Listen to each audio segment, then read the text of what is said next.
REPO is not really a story about an indie game embarrassing AAA. It is about an industry that keeps making fun more complicated than it needs to be.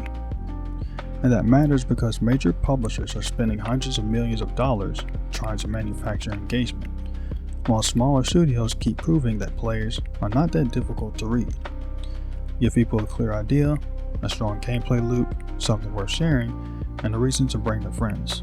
That is still the foundation. REPO did not beat AAA by being bigger. It became a massive success because it was easier to care about. That's the real problem. Too many large games are designed around the business model before they're designed around the player. Retention comes first. Monetization comes first. The roadmap comes first. Then somebody remembers that the game also needs to be, fun. REPO reversed that order, and the results speak for themselves. The signal is the launch of REPO. The game entered Steam Early Access on February 26. It was developed and published by the Swedish indie studio Semiwork. The pitch is basic. You and up to 5 friends enter creepy locations, grab physics-based valuables, and try not to destroy them. And also escape while monsters tear that planet apart. And that's pretty much it. You can explain the entire game before somebody loses interest. Grab valuable junk, don't break it, and don't get eaten. And try not to abandon your friend when something starts crawling towards you in the dark. The whole pitch fits inside one breath. That is crucial because players can immediately see where the fun comes from. The physics create mistakes. The monsters create pressure. Proximity chat captures the panic. And your friends make every simple problem worse. One person tries to carry a valuable object through a doorway. Another person bumps into him. The object shatters. Somebody starts screaming. Then the monster arrives. You do not need a 10-minute developer presentation to explain why that works. You can watch 10 seconds of gameplay and just get it. That instant readability turned into serious results.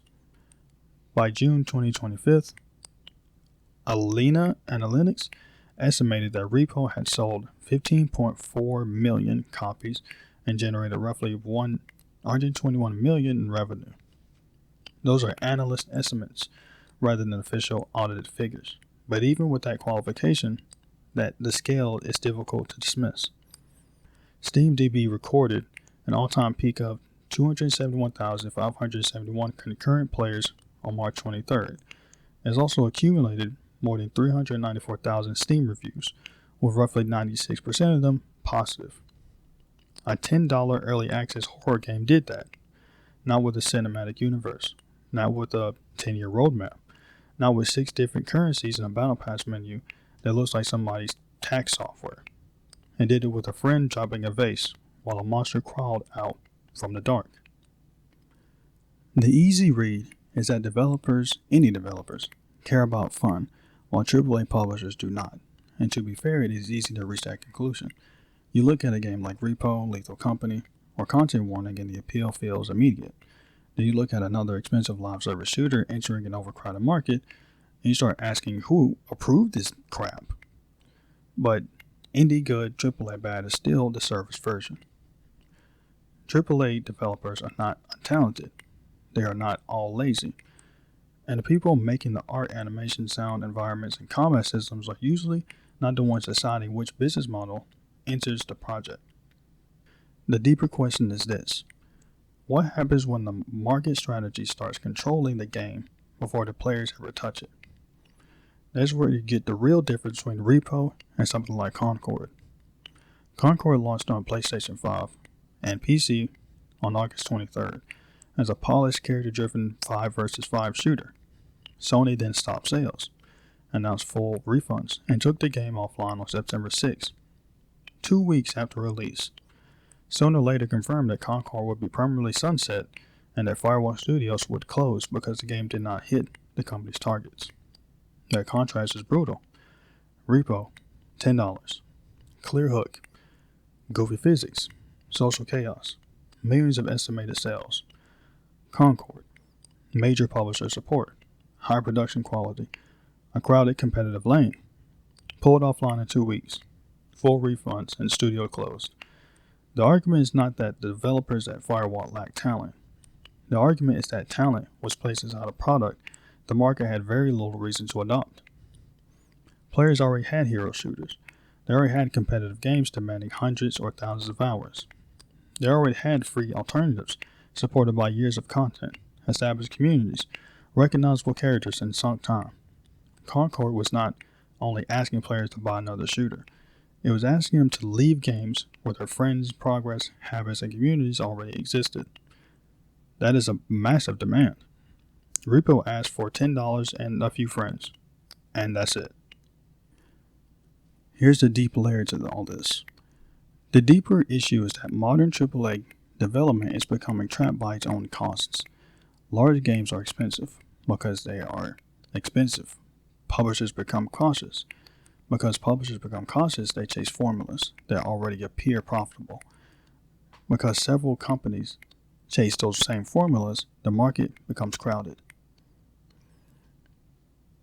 Then each new game needs more content, more marketing, more polish, and a longer roadmap just to compete with the games already controlling the audience. That's the trap. The UK Competition and Markets Authority published industry evidence showing how severe the budget problem had become. A third-party report submitted during its Microsoft Activision investigation said AAA console and PC games approved for potential 2024 and 2025 releases were receiving development budgets of $200 million or more. Some major franchises were already exceeding like $300 million, while publishers separately reported development and marketing costs reaching several $100 million per title. Once you are risking that kind of money, every decision gets heavier. A strange mechanic becomes a risk. A smaller audience becomes a risk. A new genre becomes a risk. A game that ends because of risk becomes a risk because the customer might stop spending money. So the company starts looking for safety. It wants recurring revenue, daily engagements, item shops, seasons. It wants a 5-year plan. It wants every player to become a monthly active user inside a spreadsheet. But that version of safety creates another problem. Everybody starts chasing the same proven lanes. Hero shooters, extraction shooters, live service action games, open worlds, games designed to keep you inside them instead of giving you a sharp, memorable experience. The product becomes overmanaged before it even becomes fun. Then the repo walks through the room with just a cheap price, a readable objective, funny failure, physics comedy, proximity chat, unpredictable monsters, and an instant clip potential. Suddenly the giant content pipeline looks kinda dumb. Not because content is worthless, not because long-term support is always bad. It looks dumb because the smaller game found a human reason to play first.